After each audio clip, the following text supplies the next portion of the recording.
Hi, I'm Rachel Balderrama from the Star Institute. My name is Abby Belasco, and my son Breck has sensory processing disorder. And I'm a family counselor here at Star Institute, and Abby is one of our star parents. And we're here today to talk a little bit about something we're exploring more in depth this month, which is more about neurodiversity and how SPD looks different from child to child. So Abby, tell us a little bit about how you knew initially that your son had SPD. So it was kind of a difficult journey to get where we are right now, to 4.5. But one of the things my son used to do was carry around a marker. He'd carry around mascara, and it was like his safety thing. And I started asking people questions. Why is he doing this? Why did he need to have a mascara or a marker or something everywhere we went? It wasn't like a pacifier. It was a long item. So I started asking some questions, and Breck ended up being seen by early intervention, and they wanted to diagnose him with a developmental delay. The school district wouldn't do anything else besides saying that he had a developmental delay and a speech delay. So that got us some occupational therapy, and that got us some speech therapy, and also he started to be seen by an early childhood special educator, and that went on till he was 3. And then at that point we were kind of in this weird stage because Denver Public Schools takes over from there, and when I went to the meeting, they would not accept a sensory processing disorder diagnosis for services. And at that point, you knew he had sensory processing disorder? We knew that from Rocky Mountain Health Services, yes. Okay. And tell me a little bit about what it was like to get that diagnosis. Did you know what it was? How did it feel? What was that process like? I had some information about what sensory processing disorder was because I had read The Out of Sync Child. So I had some background information. But what I've learned over time is that one child who has SPD does not look like another child who has SPD. Their difficulties can happen with so many different things. For some kids, it's the tags on their shirt. For some kids, it's eating food. For other kids, they're afraid of loud sounds. There's, I think, 15,000 different things that could fall under SPD. So it made it really difficult to explain it to anybody else. To explain it to grandparents was really difficult because they're looking at him saying, but he's fine. He's just like every other kid. We also had a provisional autism diagnosis, but they wanted to test him again when he got older. But what I've learned from watching Breck is he has no problem making eye contact. He has no problem with physical touch. So I was trying to figure out where he fit, and I was putting him in a box at the time when I realized that he doesn't fit in a box. Nobody fits in a box. He has issues with sharing. He has issues with somebody being too close to him in their space. And we started going to the Star Institute for occupational therapy, and that's when I started to see a huge difference in his growth and his tolerance to being near other kids, having play dates with other kids, and not just losing it in front of them. Before that, I had to monitor play dates that he had and be like I was a referee all the time to make sure that he didn't get too angry at someone or he didn't yell at some kid in the face. And I didn't want him to be seen as a bully by the other kids because he needed things to be the way Breck was comfortable. So the longer we went to Star, and the short bursts of OT were really, really helpful, and then it made our lives so much easier. And let me ask you, so you went through a little bit of difficulty with the diagnosis, and often I talk with parents, and getting a diagnosis can bring a sense of relief, Sometimes parents don't want a diagnosis because it can feel stigmatizing for the child. Often when we have diagnoses that are more well-known than SPD, there is a more common treatment path for those kids. And so I feel like that may be where some of the relief comes from. Yeah. What was that like for you getting the diagnosis of SPD and when you were embarking on that journey of finding out the treatment path? I definitely would agree that was the path I was on, because I was trying to figure out, how do we fix this? You have to know first what you're dealing with before you can come up with solutions. And SPD is not the type of thing where you can give a child medication and it's going to go away. You can't have somebody come into your house one day a week and think, oh, my kid's going to be healed now. I became actively involved in his daily therapy. It's called creating a sensory diet in your child.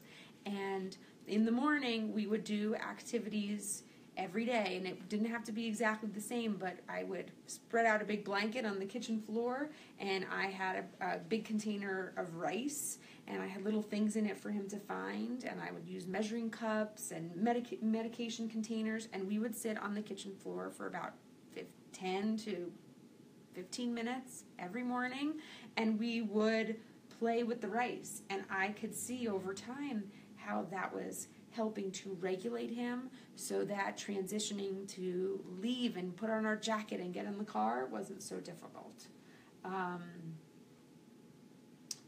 What was the question again? Was the diagnosis really difficult? Well, in terms of knowing how to do treatment for him, in terms of how to intervene in a way that was effective, often there's this plan that's laid out, or it's more well known for things like autism or for other diagnoses. We have medical interventions that we can do, or treatment plans that are already fairly in place. So I was wondering what it was like for you with SPD, because so many kids with SPD have different presentations. I think the other thing I did was I would try something and see what the effects of it were. We had a whiteboard in our house. It's an easel from IKEA, and I would write down a schedule for Breck so that he would have a visual schedule. It was in 3-year-old picture language, so that he knew, okay, first this was going to happen, then this was going to happen, and he could remember what was going on based on that schedule. Now, over time, we have forgotten the schedule. We didn't do it. But I would try something, and I saw that it would work, and then I would continue doing it. That's so awesome. That was really helpful. When we would leave the house and we were at grandparents' house or whatever, I would do it on a piece of paper for him. And he was taking the ideas that he knew about and bringing it to where he was, because traveling for us was really, really difficult.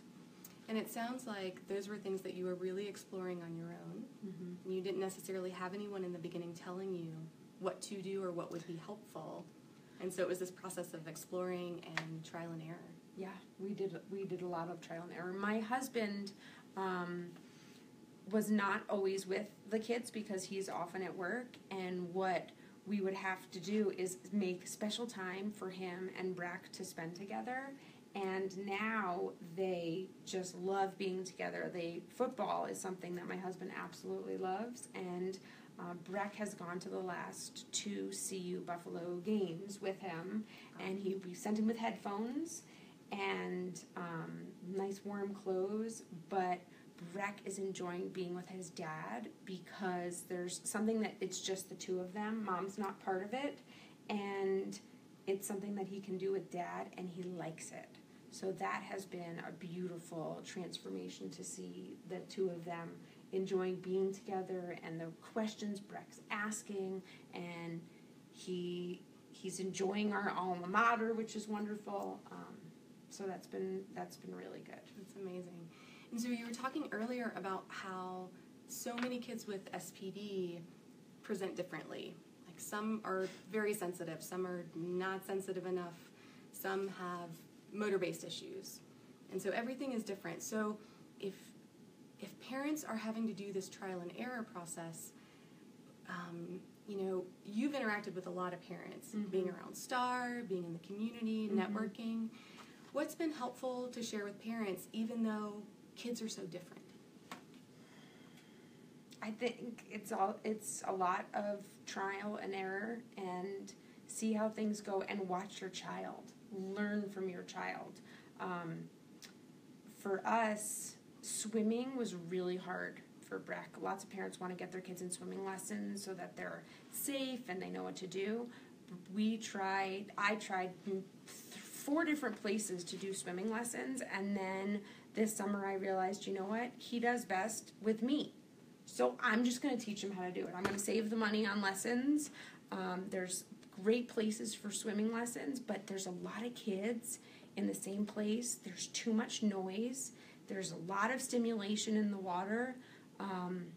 And what really helped for us is that I didn't give up.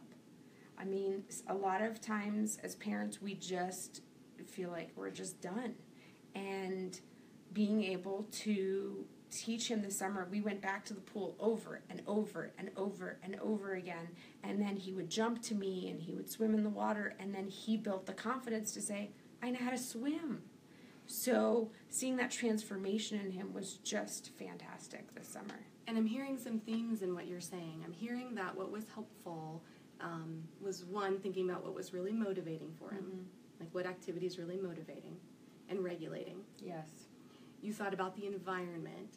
So if there are some environments that are too overstimulating, then how can you support him in that or change the environment? You were also thinking about when he's able to connect really well with another person, which is you. And the other piece that I heard in that was that he needed a lot of repetition. Yes. We think that we do things with kids one time and they're just going to get it. And it doesn't work that way. It's the same thing with foods. When you're going to eat somewhere, a lot of times we'll say, oh, well, my kids don't eat these things, or my kids don't want these things. Well, you just have to keep presenting it to them. One of the things Breck loves to do is dip things. He loves ranch dressing. He loves ketchup. So if there's something that's new and he can dip it into something that he's familiar with, he is more accepting of the food and is willing to try it. The other thing, like last year we went to the stock show. That was a lot of people in a small area, and there was huge equipment. And what happened was my daughter ended up getting and checking out the equipment first. And when he saw that someone else thought it was fun and interesting, Breck was okay with slowly going up to it and touching a few things. And then over time, just by waiting and not just giving up, he was sitting there trying to pretend he's riding the tractor, and it wasn't scary to him. Another kind of little story I want to tell you. Breck has a fear of bathrooms. Toilets, in particular, totally freak him out. And the electric potties, because the electric toilets, when they just flush without him knowing, totally upset him.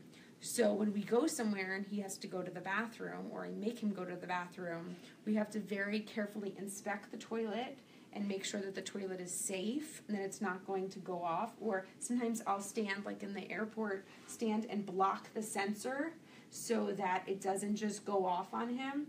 But I could have just gotten frustrated with him and started yelling at him, just go to the bathroom, just go to the bathroom. But I realized he's just afraid of a toilet.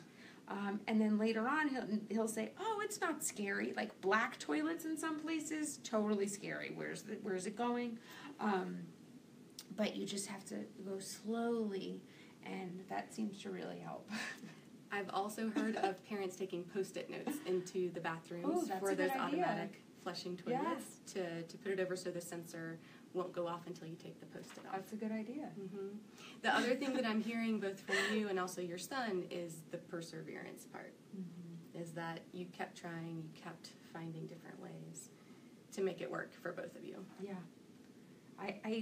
He's my responsibility, and my husband and I work very hard to give him lots of opportunities to learn and to explore, and when he gets into something, he really usually likes it.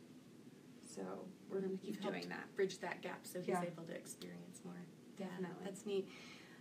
You were talking earlier about the difficulty getting a diagnosis, and you had mentioned that he has different diagnoses other than SPD. Yes. Can you talk a little bit about that and why that is?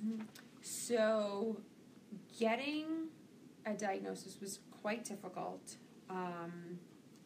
I was okay with them giving him a diagnosis of developmental delay because it allowed us to get some services.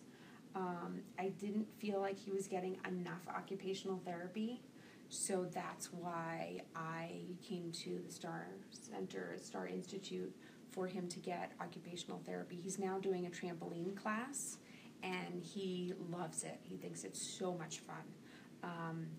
But I definitely encourage parents to get a diagnosis. The more information that you know about your child, the more it's going to help you and also the people that work with your child.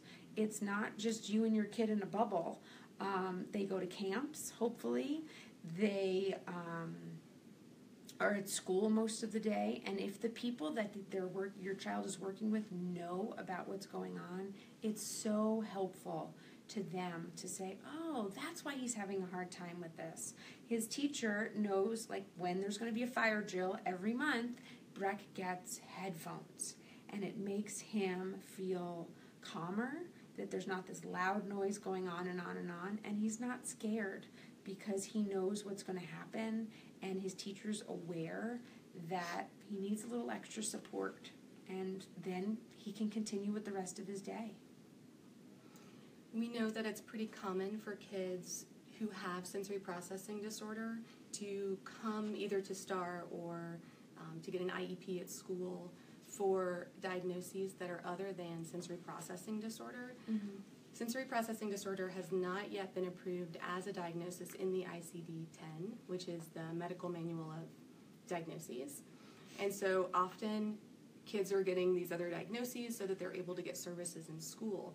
But it sounds like what you're doing really well is, even with that sort of gap in understanding or that gap in the process, that you're communicating with your child's provider so that even though the diagnosis may not be a total match or the most helpful information for them, you're giving them that information so they know how to support him too. Yeah, definitely. And the more support we can give these kids now when they're younger, the easier it's going to be for them to feel successful in other things. His teacher has been fantastic, and I just compliment her constantly and give her presents because I know he's not an easy kid to deal with, but he is a very sweet child, and he is happy, and he feels successful at school, and that's what I want to continue doing. And I want other families to get the help that they need, and it's not a label, it's a way to help your child, and that's what most parents want to do. So in thinking about neurodiversity, as we explore that this month, it sounds like it's really helpful to think about how every child presents differently, how there's not a one-stop shop or one-stop fix for SPD, but it can be this collaborative, trial and error process of finding a joyful way of living that works for both you and your child. Yeah. Well, Thank you. Yeah, thanks for being with us today, Abby. All right.